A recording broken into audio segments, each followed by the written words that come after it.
In this series of videos, you're going to learn what malware actually is. You're going to learn by looking at examples where we create different types of malware and Trojans. You're going to learn how to use malware to infect live machines. You're going to learn how to take control of live machines, how to send data from a PC to a victim's machine.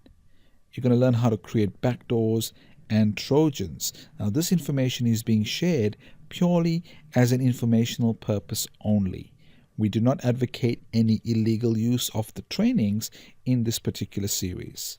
The idea is to educate you on what is possible, what attackers are using out there to make lives of users extremely difficult, and techniques to prevent and mitigate these types of attacks. The main difference between a Trojan and a virus is that Trojans do not replicate. Viruses, on the other hand, replicate and then infect other machines. The main difference here is Trojans will infect a victim's machine, and we'll talk about the different type of Trojans that actually are available that are the most destructive. The thing is with Trojans, they hide in memory and are very hard to detect. One particular type of Trojan is called the remote access Trojan or RAT. Now, these have the ability to take control over a victim's machine.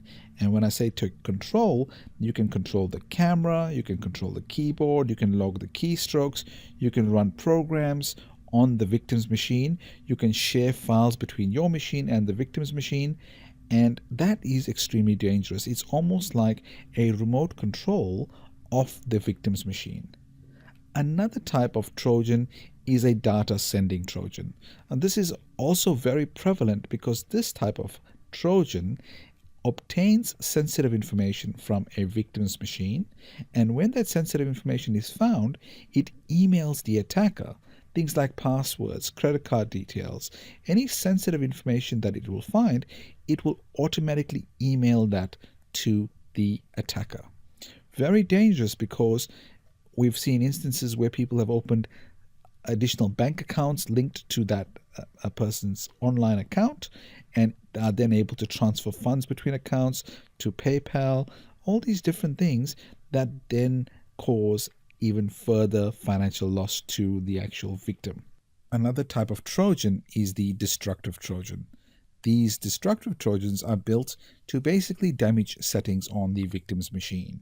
They can delete critical files, then also allow the user to want to reboot the machine, and when the user tries to reboot the machine is then unable to log in, unable to reboot after that, basically lose critical files, and will then have to reinstall Windows, bootloaders, etc. to get the machine up and running. And this can cause some significant loss of resources, of files, and even time.